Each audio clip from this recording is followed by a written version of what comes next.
welcome to the History Maps podcast. Right, let's get into it. So in the year 1510, on the dusty plains of Khorasan, a 14-year-old boy stood victorious over a battlefield. A battlefield that was basically covered in the bodies of his enemies. Yeah, he had just defeated the powerful Uzbek warlord, Muhammad Shahbani Khan. But this boy, whose name was Ismail, he didn't just accept the surrender of his enemy's forces. No, he absolutely did not.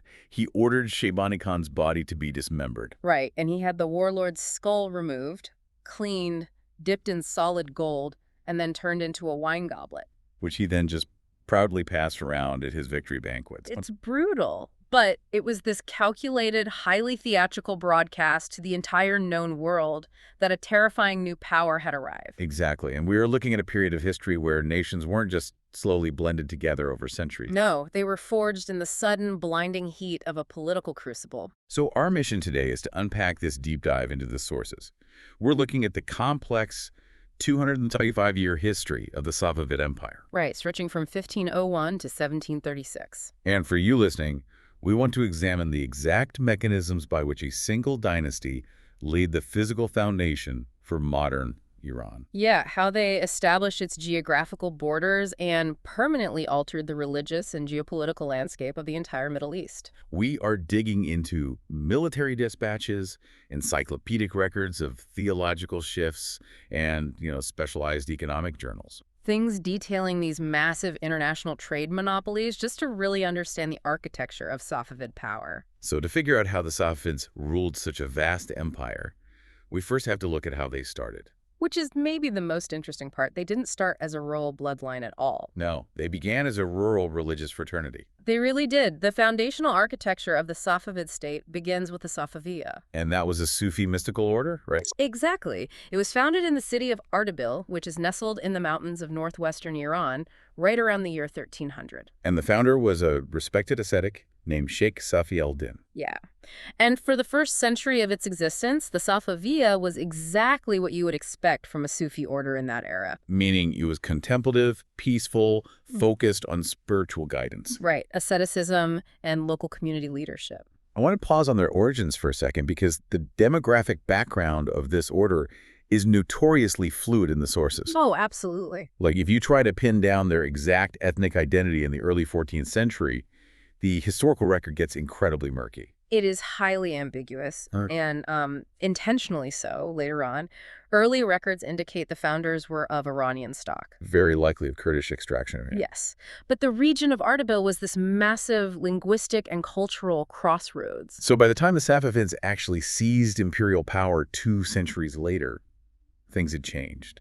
Completely. They were completely Turkified. They spoke Turkish as their primary language. They had adopted Turkic cultural markers, and they were completely embedded in the Turkoman tribal environment. The environment that just dominated the region at the time. Exactly. It perfectly illustrates how identity in the post-Mongol Middle East didn't conform to rigid, modern, ethno-national borders. Right. Your identity was malleable. Yeah, it was defined by the language you conducted business in, your religious affiliation, and the complex web of tribal loyalties you navigated. You adapt to the power structures around you, but a contemplative monastery in the mountains doesn't organically conquer a subcontinent. No, something has to catalyze that shift. And looking at the mid-15th century, under the leadership of Sheikh Junaid and subsequently his son, Sheikh Haydar, the entire DNA of the Safaviya mutates. It really does. It transitions from a spiritual retreat into a highly militant, heavily armed Shiite movement. So what was the catalyst for that mutation?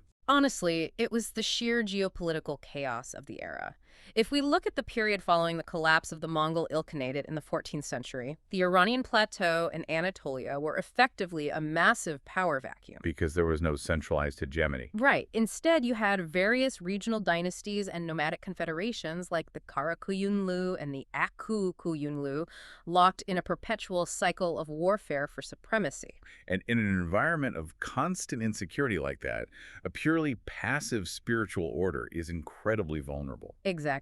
Under Sheikh Junaid, the Safaviya realized they could offer something far more potent than just spiritual solace. They began offering political organization, military protection, and a fiercely unifying ideology. Yeah, they adopted extremist Shiite doctrines. They blended traditional Shiite veneration of the Prophet's son-in-law, Ali, with local pre-Islamic shamanistic rituals native to the Turkic tribes. And those Turkic tribes are really the key here. The Safavids forged alliances with the Turkmen nomads, creating the military apparatus known as the Qizilbash. Which literally translates to redheads in Turkic. Right. And the Qizilbash were a confederation of various Turkmen tribes who became the absolute military backbone of the early Safavid expansion. The name itself derived from their distinctive headgear. They wore this red turban featuring 12 vertical folds or pleats, with the 12 pleats symbolizing their unwavering devotion to the 12 imams of Twelver Shi'ism. Precisely. And it's important to understand, the Qizilbash were not a standard salaried standing army. No, they were fierce nomadic cavalrymen. Yeah. Their effectiveness on the battlefield was driven by a highly volatile mixture of tribal loyalty and this intense, almost messianic religious fervor. Directed specifically toward the leader of the Safaviya order. Right. To the Qizilbash, the Safavid leader wasn't just a general, he was the spiritual guide, the Murshidi Kamil, whose commands were divinely sanctioned. Which brings that divine authority directly into the hands of Ismail I. It does. So in 1501, at the age of 14, Ismail takes command of these Qizilbash forces. He captures the major city of Tabriz, formally declares himself Shah, and immediately establishes Twelver Shi'ism as the official, non-negotiable state religion of his new domain. But, taking power is one thing. Justifying it to millions of diverse subjects is another. Okay, let's unpack this. Because the justification required a massive state-sponsored rewriting of history, didn't it? It absolutely did. What is really interesting here is how the Safavids retroactively revised their own genealogy. Right. Once Ismail and his administration established their foothold in Tabriz, they actively began to alter the historical texts. Yeah, official chronicles were changed to obscure their Kurdish and likely Sunni roots. And in their place, they fabricated a direct bloodline tracing back to the 7th Shia Imam, Musa al-Kazim. Which is just a breathtaking piece of political engineering. By claiming this specific descent, they were fabricating a divine lineage. Cementing their absolute right to rule in the eyes of their Shiite followers. Exactly, and demanding submission from the broader populace. So, it is as if a peaceful rural monastic order slowly morphed over a century into a private, heavily armed militia and then successfully took over a country. That's a great way to look at it. But I want to ask you about the sheer logistics of what Ismail accomplished, because on paper, it sounds impossible. It does. You have a 14-year-old boy successfully uniting disparate, fiercely independent nomadic tribes who traditionally hate each other, and he uses them to tear down established regional powers.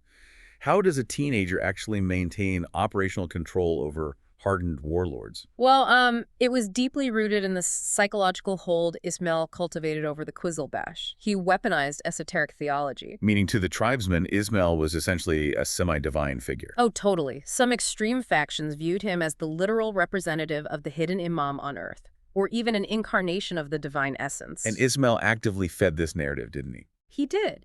He composed poetry in the Turkic vernacular under the pen name Katai, and this poetry was saturated with eschatological, messianic themes, portraying himself as the bringer of a new world order. I see. So when a cavalry force genuinely believes that their commander is divinely invincible, their morale is unbreakable. Right. They fight with a nearly suicidal fanaticism.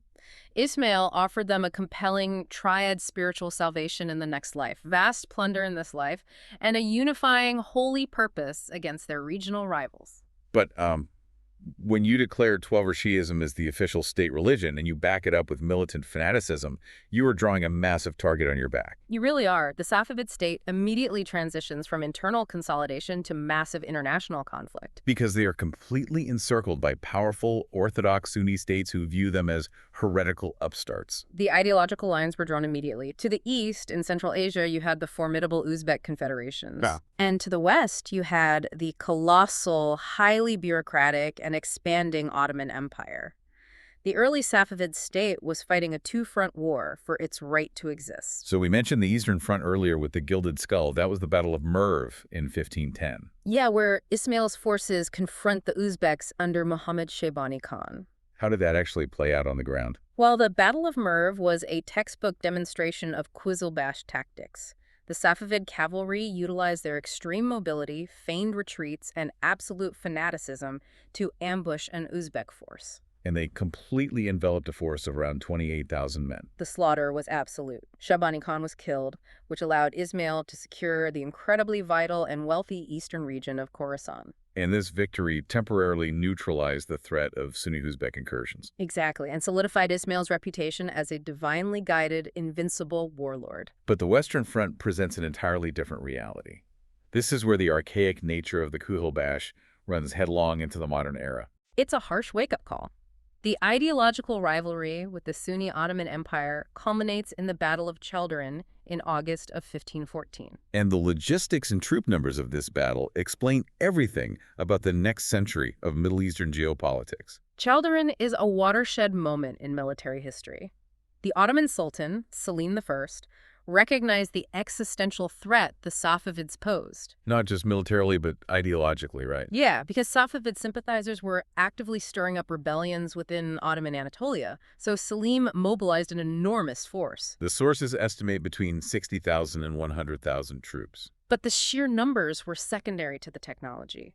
The Ottoman army was equipped with an extensive train of modern artillery. And their core infantry, the Janissaries, were highly disciplined troops armed with early matchlock muskets. Meanwhile, Ismail arrives at Chaldiran with a force estimated between 12,000 and 40,000 Qizilbash. And they are almost entirely dependent on light and heavy cavalry. And the critical factor here, they completely lack gunpowder weaponry. It is swords, lances, and bows against cannons and muskets. Right. And the Safavid approach to Chaldiran was driven by the arrogance of their previous successes. They relied entirely on the shock value of the cavalry charge. Yeah, and that deeply ingrained belief in Ismail's divine protection. When the battle commenced, the Qizilbash cavalry charged with incredible ferocity, attempting to flank the Ottoman positions. But Selim had chained his artillery carts together, creating an impenetrable defensive wall. A literal fortress of firepower on the open field. So when the Ottomans opened fire, the result was a catastrophic slaughter. The cannons and concentrated musket volleys just shredded the Qizilbash ranks.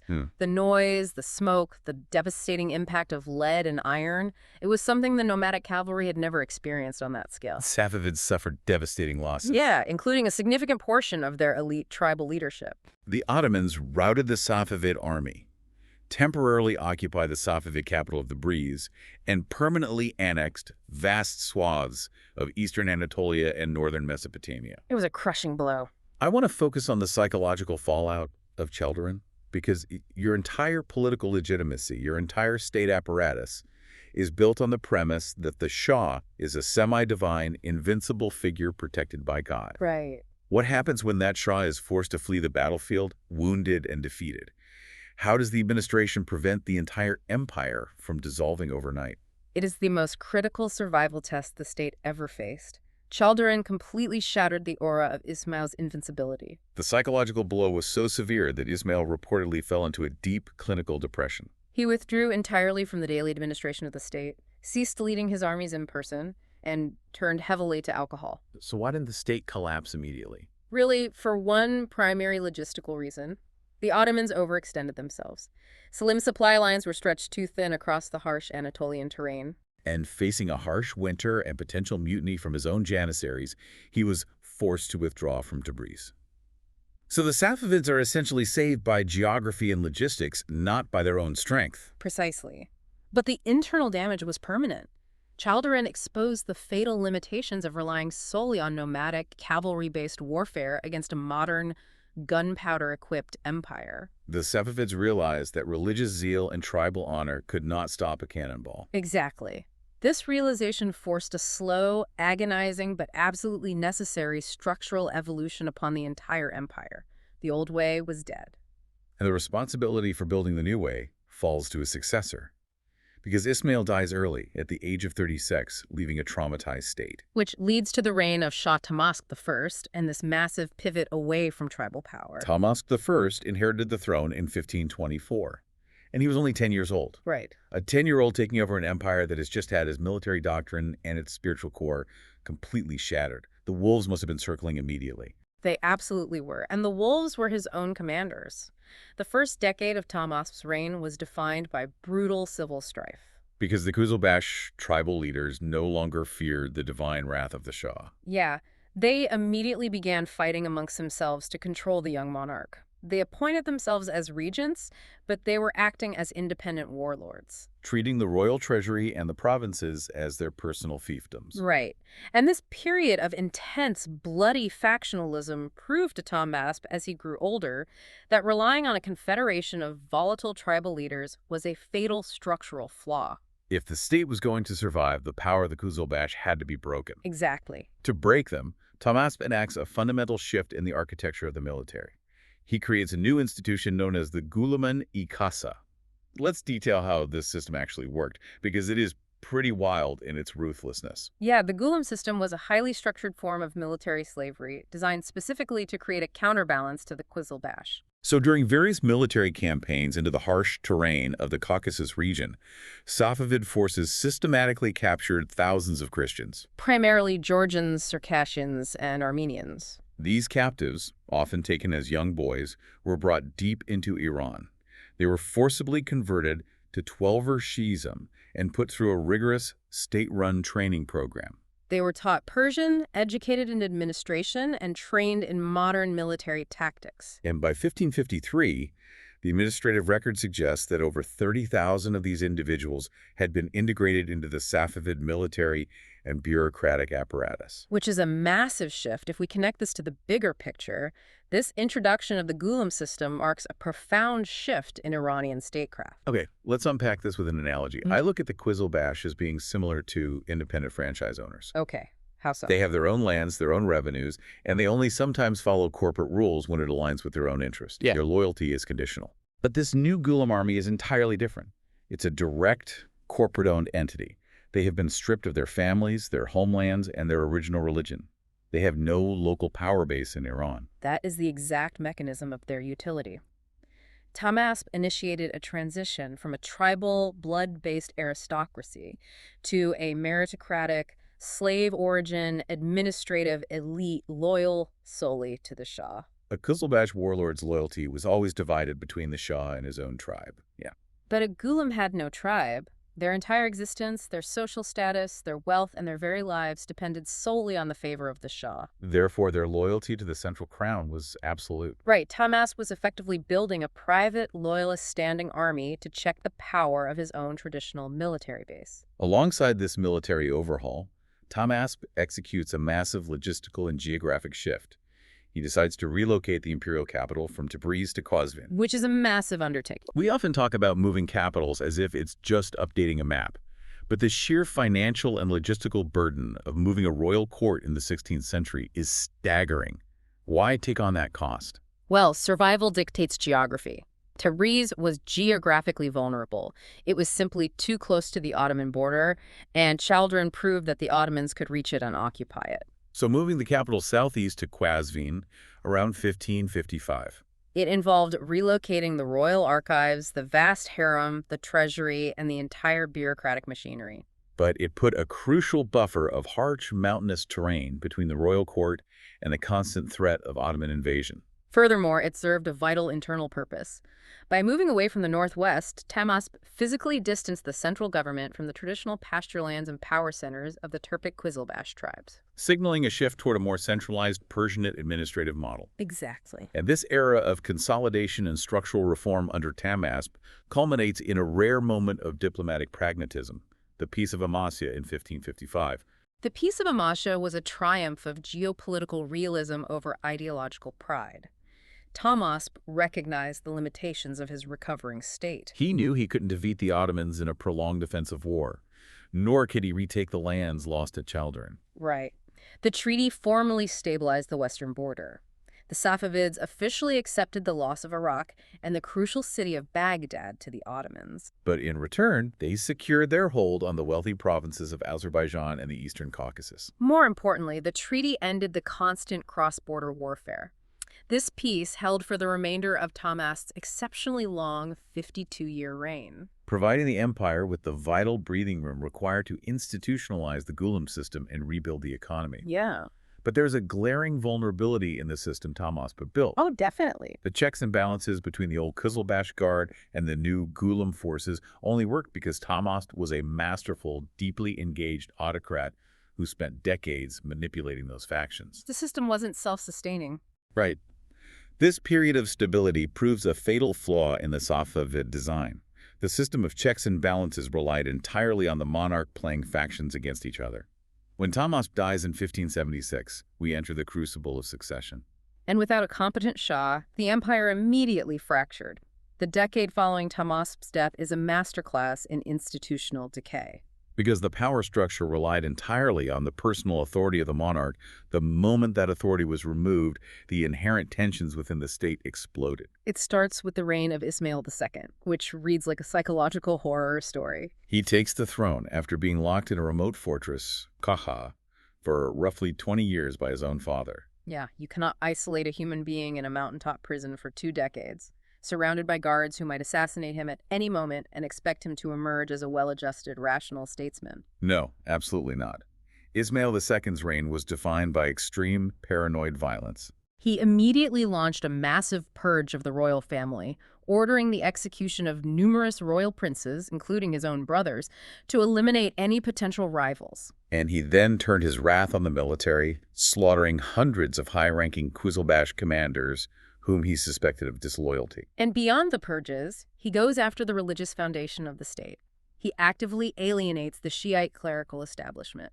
Which was his most baffling and self-destructive move. Right, absolutely. For reasons still debated by historians, perhaps a genuine theological shift, or simply a desire to dismantle everything his father had built, Ismail II began showing leniency toward Sunnism. He banned the mandatory public cursing of Sunni figures, which was a core Safavid ritual. By doing this, he alienated the powerful ulama, the religious scholars, effectively turning every pillar of the state against him: the royal family, the military, and the clergy. So it is entirely unsurprising that his reign lasted barely over a year.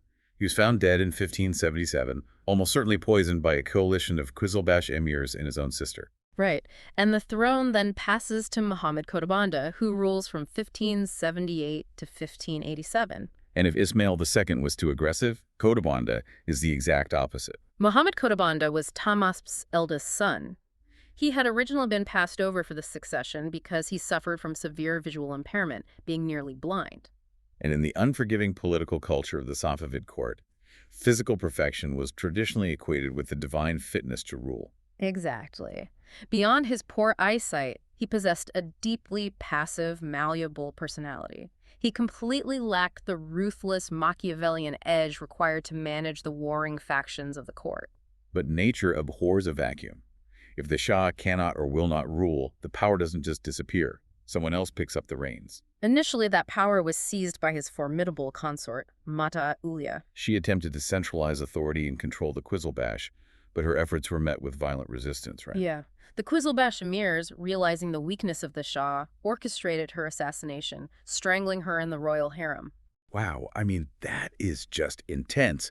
With her death, the central government effectively ceased to exist. The state devolved into outright factional warfare. The major Qizilbash tribes, the Shamlu, the Ustajlu, the Rumlu, they completely ignored royal decrees. They fought pitched battles in the streets of the capital and in the provinces, vying to control the puppet Shah and extort the treasury. Exactly. Let's talk about how this internal paralysis impacts the state's borders, because when the central government falls apart, the provinces stop sending tax revenue. Right. When the treasury dries up, the army isn't paid. And when the army isn't paid, your neighbors notice.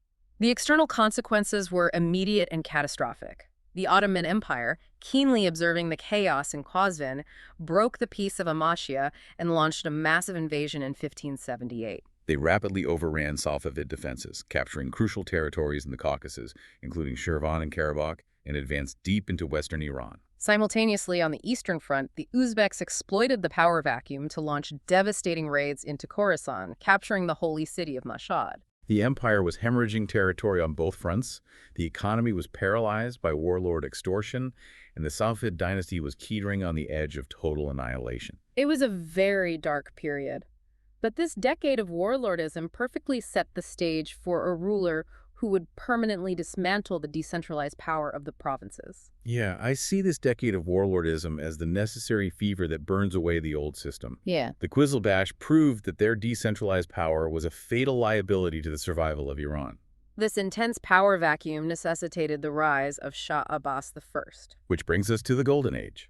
Shah Abbas I is, without question, the most consequential and transformative ruler in Safavid history. He inherited a crumbling, shrinking, economically devastated state in 1587 at the age of 16. He had been placed on the throne by a faction of Qizilbash warlords who assumed he would be another pliant puppet. But they fundamentally misunderstood the teenager they had just crowned. Abbas does not just repair the empire. He executes a total, systemic overhaul of its administrative and military architecture. Let's look at how he handled the military first. Yeah, because he takes the Gulam system his grandfather Tahmasp created and supercharges it. Abbas realized that the Qizilbash cavalry charge was hopelessly obsolete, and their political unreliability was a cancer on the state. So he rapidly expanded the Gulam Corps from a royal bodyguard into a 40,000-strong professional standing army. But crucially, he modernized their tactical doctrine. He fully integrated firearms, creating massive regiments of disciplined musketeers. Furthermore, he established a dedicated professional artillery corps, known as the Tube Killer, equipped with modern cannons and field guns. And he funded this entirely through the central treasury. By creating a massive state-owned army that relied on gunpowder and logistics rather than tribal valor and lances, he permanently shattered the military monopoly of the Qizilbash. And once he has a modern, disciplined army that answers only to him, he systematically starts taking back the map. He was a brilliant strategic thinker. He didn't fight everyone at once. He initially signed a humiliating peace treaty with the Ottomans, ceding massive amounts of territory just to buy time. So he turned east first, launching a devastating campaign against the Uzbeks. Right, decisively defeating them and reclaiming the vital province of Khorasan and the city of Herat. Having secured his rear, he turned his modernized army west. In a series of methodical, grueling campaigns spanning decades, he systematically expelled the Ottomans from the Caucasus. His crowning military achievement came in 1624, when his forces recaptured the deeply symbolic and strategically vital city of Baghdad. He even pushed into the southeast, besieging and taking the heavily fortified city of Kandahar from the massive Mughal Empire. So he is expanding the physical borders, but he is also drastically tightening his grip on the internal administration. He builds a surveillance state. How did the bureaucracy actually function under Abbas to ensure no single faction could ever challenge the throne again? Well, the sources note the empire functioned on a strict system of checks and balances. Abbas constructed a highly sophisticated, deeply paranoid bureaucracy designed around competitive surveillance and redundant authority. At the apex was the Etemadi Dawlat, the Grand Vizier, who managed the vast daily operations of the state apparatus. Alongside him was the Divan Begi, the chief minister of justice, who handled secular legal matters and internal security. But the true genius and ruthlessness of Abbas's system was the institutionalization of spies. Yeah, every major provincial governor and every high-ranking military officer had an officially appointed deputy. And this deputy's explicit job description was to maintain independent financial records and report any hint of fraud, extortion, or political disloyalty directly to the Shah. It created an atmosphere of constant institutionalized paranoia where officials were too busy watching each other to conspire against the crown. To project this new, absolute centralized power, Abbas decides he needs a new stage. In 1598, he executes another massive geographic shift, relocating the capital from Qazvin to Isfahan. Moving the capital to Isfahan, located deep within the central Iranian plateau, was a masterstroke of both strategic defense and cultural engineering. Militarily, it was hundreds of miles away from the porous Ottoman and Uzbek frontiers. It was a secure, easily defensible heartland. But culturally, Abbas poured staggering sums of wealth into transforming Isfahan from a respectable regional city into a dazzling masterpiece of urban planning and monumental architecture. He commissioned the construction of the colossal Nashi Jahan Square, which was framed by the royal palace, the labyrinthine Grand Bazaar, and the architecturally magnificent Shah Mosque. This wasn't just an infrastructure project, it was the physical construction of a national identity. By moving the cultural and political center of gravity deep into the Persian heartland, far from the Turkic northwest, he cemented a distinctly Persianate imperial character that would define Iran for centuries. Precisely. Isfahan became a cosmopolitan metropolis, designed to awe foreign ambassadors and overwhelm domestic subjects with the sheer scale of royal power. Here's where it gets really interesting. Because building massive cities, paving grand squares, and funding a 40,000-strong standing army equipped with artillery is astronomically expensive. Where does a 16th century monarch find that kind of liquid capital? Well, the administrative records detail a fundamental shift in how the provinces were taxed and managed, specifically the shift from Mamluk to Khasa lands. Right. This is the economic engine of Abbas's centralization.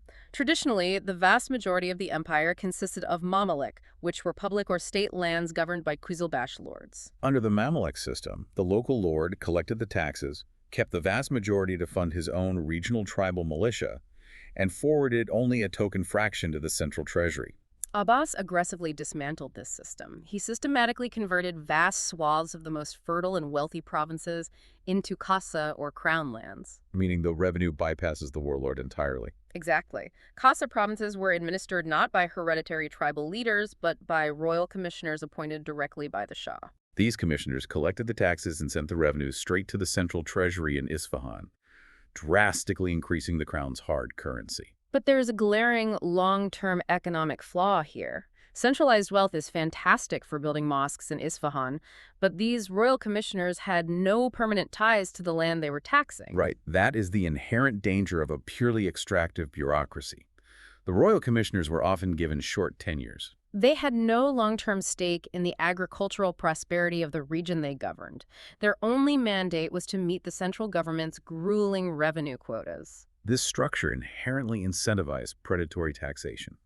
The commissioners squeezed the local peasantry dry and completely neglected long-term infrastructure investments. Like maintaining the complex Qanat irrigation networks essential for Iranian agriculture, over time this slowly eroded the agrarian base of the empire. But even with aggressive domestic taxation, a massive standing army and endless border wars drained a treasury quickly. Abbas needed a source of external wealth. Which leads us to the economic masterstroke of the Safavid Golden Age, the state monopoly on the international silk trade. If you want to understand how Abbas funded his empire, you have to look at the global demand for raw silk. Iranian silk, cultivated primarily in the lush Caspian Sea provinces of Gilan and Mazandaran, was highly prized in the textile mills of Europe and the courts of India. So in 1619, Shah Abbas executed a radical economic decree. He established a total non-negotiable state monopoly on the purchase and export of all raw silk produced within the empire. Let's unpack the mechanics of a 17th century monopoly, because enforcing this across a vast mountainous country is incredibly complex. How did he actually control the product? Abbas began by designating the entire silk-producing regions of Gilan and Mazandaran as Khasa, royal crown lands. He then deployed his bureaucracy. Local silk farmers were legally forbidden from selling their harvest to private merchants or foreign buyers, right? Exactly.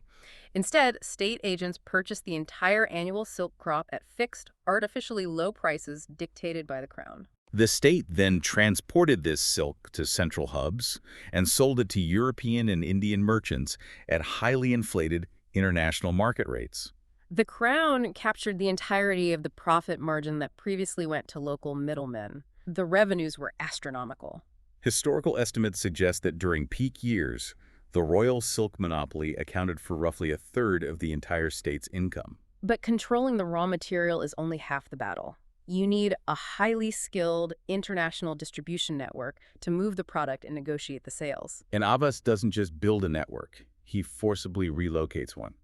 We have to talk about the Armenians of Julfa. In 1604, during a brutal scorched earth campaign against the Ottomans, Abbas ordered the complete evacuation of the prosperous Armenian city of Julfa, located on the empire's northwestern border. He forcibly marched roughly 30,000 Armenians hundreds of miles south to a newly constructed district on the outskirts of his capital, which he named New Julfa. It is an incredibly brutal displacement, but economically it is highly calculated. Why target this specific community? The Armenians of Julfa possessed a unique asset generations of international mercantile expertise and deeply established trade networks that reached across the Ottoman Empire, into Russia, and deep into the markets of Europe. By relocating them to his capital, Abbas essentially drafted an entire population of master merchants to serve as the commercial agents of his new state monopoly. Furthermore, as Christians, the Armenian merchants could operate far more easily in European markets than Muslim merchants. Crucially, they had the logistical know-how to navigate complex overland trade routes that bypassed the exorbitant tariffs imposed by the hostile Ottoman Empire. In exchange for managing his silk exports and bringing hard silver back to Isfahan, Abbas granted the Armenians of New Julfa religious freedom, administrative autonomy over their district, and highly favorable trade terms. And Abbas is actively seeking to expand those European markets. The diplomatic records from this era are wild. You have these two English adventurers, Anthony and Robert Shirley, who arrive at the Safavid court in 1599. And Abbas, recognizing their utility, actually sends them back to Europe as his official ambassadors. He really was the ultimate pragmatist. The Shirley brothers initially offered their expertise in modernizing the Safavid artillery. But Abbas saw a greater strategic value in their European connections. He outfitted them as royal envoys and dispatched them to the courts of Prague, Rome, Madrid, and London. The overarching goal was to forge a grand, two-front military alliance with the Christian powers of Europe against their mutual enemy, the Ottoman Empire. The enemy of my enemy is my friend, applied on a continental scale. Exactly. While the grand military alliance never truly materialized, since Europe was too consumed with its own internal religious wars, these embassies were highly successful in opening direct, lucrative trade relations. Abbas began negotiating directly with the massive, newly formed corporate entities of the era, the English and Dutch East India Companies. He grants these companies trade concessions, allowing them to establish fortified trading posts or factories in southern Iranian ports along the Persian Gulf. They trade vast quantities of European silver and Asian spices for Iranian silk. This shifts the entire center of gravity for global commerce. It breaks the traditional reliance on the overland caravan routes controlled by the Ottomans and redirects the wealth through maritime networks controlled by the Safavids. And he wasn't afraid to use those new European connections for military gain. In 1622, Abbas orchestrated a joint Anglo-Persian naval operation that completely altered the balance of power in the region. The Portuguese Empire had controlled the strategic island of Hormuz, effectively monopolizing all shipping in the Persian Gulf for over a century. Abbas had a massive army, but he lacked a navy. So he leverages his commercial agreements. He essentially rented a navy. Right. He offered the English East India Company highly favorable long-term trade terms in exchange for the deployment of their heavily armed warships. The combined English naval bombardment and Safavid land assault successfully captured the island, expelled the Portuguese, and allowed Abbas to redirect the immense wealth of the Gulf trade to his newly established mainland royal port of Bandar Abbas, Completely centralizing customs revenue in the hands of the Shah. It is brilliant statecraft. I look at Abbas acting almost like a modern CEO, ruthlessly executing vertical integration. Right. He controls the raw materials in Gilan through state decrees. He controls the distribution network by relocating the Armenians to New Julfa, and he controls the international trade agreements by leveraging European maritime companies. But this raises an important question regarding economic sustainability. It does. It was a brilliantly constructed machine, but one built on coercive extraction. While the silk monopoly flooded the central treasury with silver in the short term, the procurement practices bred deep systemic resentment at the local level. When the state forces a farmer to sell his crop at an artificially low price, the farmer loses the incentive to produce. Exactly. It encouraged rampant smuggling, corruption among the state inspectors, and a decline in the quality of the silk. Showcasing the classic fatal tension between aggressive state extraction and local economic incentives.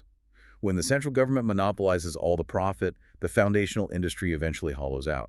And while Abbas is vertically integrating the economy to extract maximum wealth, the state is simultaneously running a vertical integration of religion to extract maximum loyalty. We really need to examine the spiritual landscape of the empire, the rigid enforcement of orthodoxy, and the rise of a clerical class that would eventually become powerful enough to challenge the throne itself. We have to look back at the foundational policy established by Ismail I, the decree making Twelver Shi'ism the mandatory state religion. It is vital to emphasize that this was not a peaceful, organic, theological shift. Iran was a predominantly Sunni region. The Safavids utilized severe state-sponsored coercion and violence to forge a unified religious identity. The methods detailed in the chronicles are brutal. We are talking about mass, forced conversions at sword point. The systemic, state-funded destruction of Sunni mosques and madrasas, and a highly specific ritual known as the tabara. Let's explain how the tabara functioned as a tool of state control. The tabara was a mandated public ritual requiring individuals to vocally curse and denounce the first three caliphs of Sunni Islam, whom Shiites view as illegitimate usurpers of Ali's rightful succession. But in the context of the Safavid state, it was far more than a theological statement.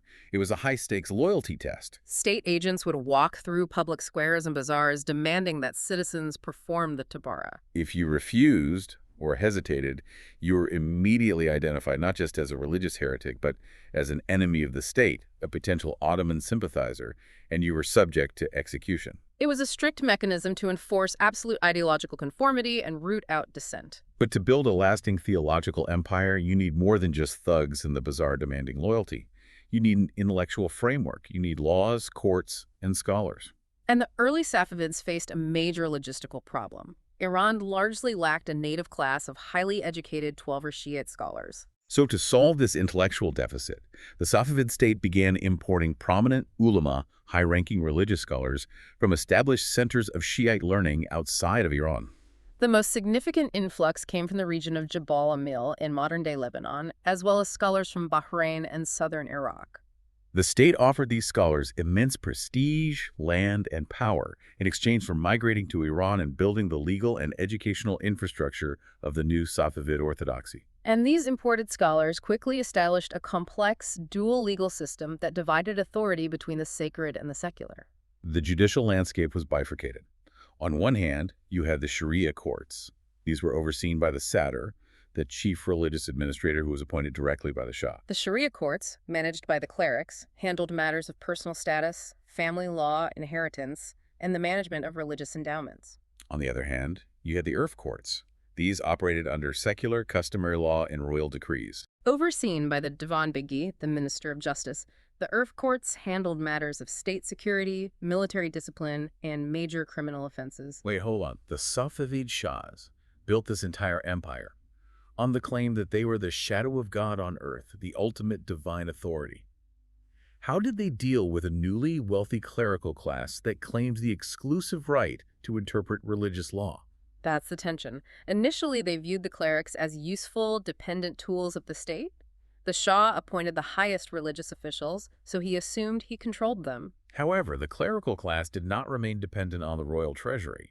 They acquired massive wealth through a mechanism known as waqfs. These were vast tracts of agricultural land and urban real estate designated as tax-exempt religious endowments. The revenues from these lands were theoretically meant to support mosques, shrines, and madrasas, but in practice, they made the high-ranking clerics incredibly wealthy. Furthermore, the ulama gained the right to collect specific Islamic taxes directly from the populace. This profound financial independence meant they no longer needed the Shah's money. They evolved into an independent, wealthy aristocracy. And as they gain power, we see a deeply ironic shift. The historical records show the Safavid state actively suppressing its own origins. Right. The ecstatic, mystic Sufi practices of the Safaviya order, the very movement that birthed the empire and motivated the Qizilbash to conquer Iran, were suddenly deemed a threat and outlawed. The irony is profound but politically logical. Mysticism, by its very nature, relies on the direct personal experience of the divine. It is inherently decentralized, highly individualistic, and completely resistant to bureaucratic control. A centralized imperial state requires standardized doctrine, clear legal codes, and a defined hierarchy of obedience. The ecstatic, emotional Sufi practices that won the empire were utterly incompatible with the rigid, orthodox, legalistic framework being built by the imported ulama. To solidify their control, the state and the clerics colluded to marginalize, persecute, and ultimately suppress the original spiritual movement that had placed the Shah on the throne. But the power dynamic continues to shift. The clerics don't just gain wealth, they initiate a massive theological revolution that fundamentally alters the concept of authority in Iran. Let's delve into the rise of the Usuli school of jurisprudence, because this is the mechanism that slowly strips the Shah of his divine legitimacy. The theological shift was driven by prominent imported scholars, most notably a figure named Shaykh al-Islam Karaki. They aggressively promoted the Usuli school of Shiite jurisprudence. The core debate centered on authority during the prolonged absence of the 12th, hidden imam. The Usuli school successfully argued that in the absence of the imam, highly qualified religious scholars, known as mujtahids, possess the authority to use independent, rational reasoning, a process called ittihad, to interpret Islamic law and issue binding rulings on new issues. Meaning that the ultimate authority on what God wants no longer rests with the Shah, no matter what divine bloodline he claims. It rests with the scholars who have mastered ijtihad. Exactly. By establishing the authority of the mujtahid, the Usuli school effectively transferred religious legitimacy away from the monarchy and into the hands of the clerical establishment. The Shah might command the army and collect the secular taxes, but the clerics established the exclusive right to dictate moral and religious law. This seemingly academic theological development laid a massive subterranean fault line beneath the Safavid state. It set a profound historical precedent for clerical intervention in Iranian politics that persists to this day. Which perfectly sets the stage for the slow, agonizing collapse of the empire. Because the rigid structures Abbas built, the centralized administration, the extracted wealth, the enforced religious orthodoxy, ultimately became the empire's undoing when the quality of leadership inevitably declined. The century following the death of Shah Abbas I in 1629 is a fascinating study in institutional decay. We see a succession of progressively weaker, increasingly isolated rulers, such as Shah Safi, Abbas II, Shah Suleiman, and finally the disastrous reign of Sultan Hussein. And the administrative records point to a specific, fatal structural flaw that guaranteed these late-stage rulers would be incompetent: the harem system. Why did a system designed to protect the monarchy end up destroying it? Well, the harem system was born out of Shah Abbas, the first extreme paranoia.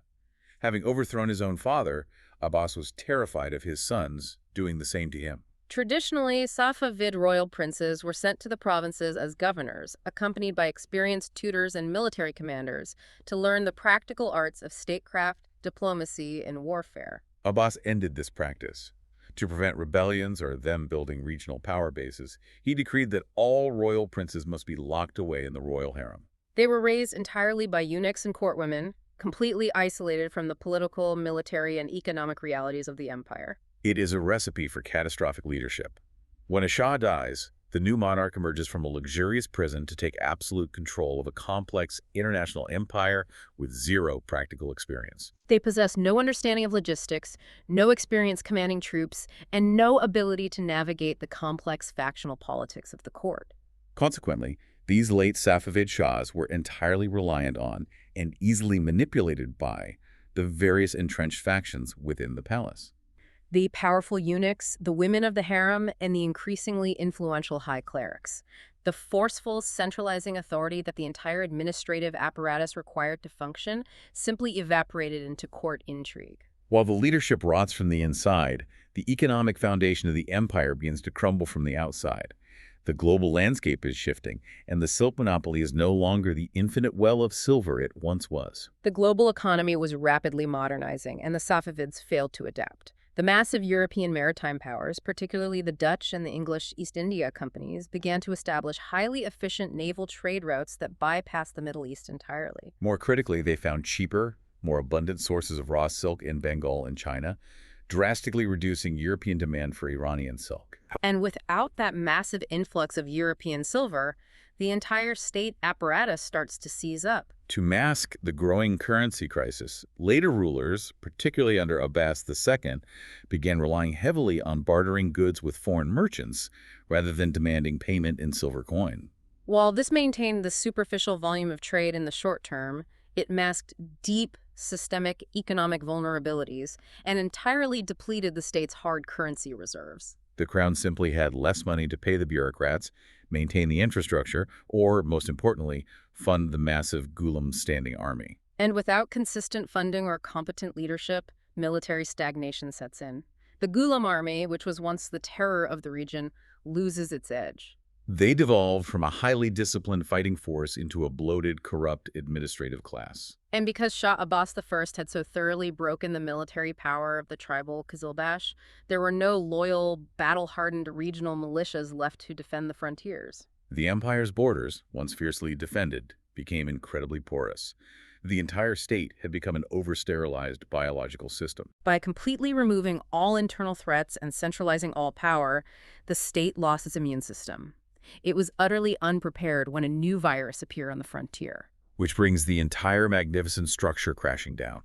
The final collapse comes not from the massive Ottoman Empire, but from the eastern frontier, the Afghan incursions. In the early 18th century, rebellious Afghan tribes from the remote eastern frontier, specifically the Hotaki dynasty in Kandahar, realized that the Safavid military apparatus was nothing but a hollow shell. Led by Mahmud Hotag, a relatively small Afghan army marched deep into the Iranian heartland, facing almost zero coordinated resistance from the rotting Safavid military. In 1722, they laid siege to the imperial capital of Isfahan. The accounts of the siege of Isfahan are apocalyptic. The city that Abbas built to be the jewel of the world is reduced to absolute horror. The siege lasted for 6 agonizing months. The Safavid court, paralyzed by incompetence, failed to mount a breakout or organize a relief force. The blockade was total. Starvation within the city reached unimaginable levels.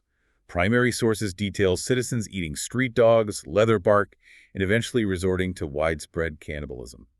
Finally, in October of 1722, a humiliated Shah Sultan Hussein emerged from the starving city, walked into the Afghan camp, and personally surrendered his crown to Mahmud Hotag, effectively ending Safavid control of Iran. While the dynasty technically lingered on through puppet rulers for a few more miserable years, it was officially terminated in 1736. Yeah, when a brilliant, ruthless military commander named Nader Shah deposed the last Safavid figurehead and claimed the throne for himself, founding the Afsharid dynasty. The autopsy of the Safavid Empire reveals something deeply ironic about the mechanics of power.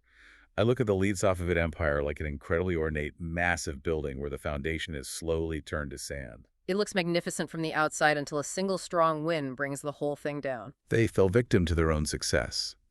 By so thoroughly crushing internal tribal rivals, centralizing all wealth in the capital, and monopolizing international trade, they removed the internal competitive pressures that keep a state dynamic, adaptable, and economically diverse. They built a highly complex system that absolutely required a genius autocrat to run it, and then they designed a succession system, the harem, that guaranteed no genius autocrat would ever reach the throne again. When external threats like the Afghans arrived, the hollowed-out state apparatus simply collapsed under its own bureaucratic weight.